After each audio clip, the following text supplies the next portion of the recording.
আগামী রমজান পাবো কিনা জানা নাই।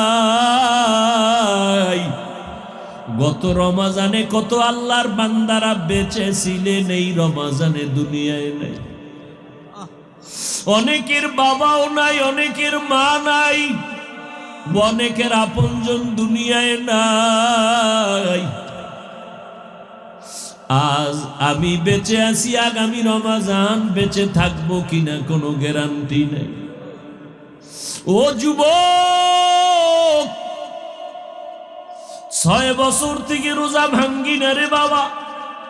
তুমি কেমন মুসলমান? আজকে তোমার 25 বছর বয়স, তুমি একটা রোজা রাখার জন্য নিয়ত করো না।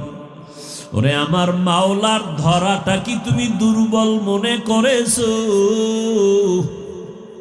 আমার মাওলা পাক ছাড় দেন, কিন্তু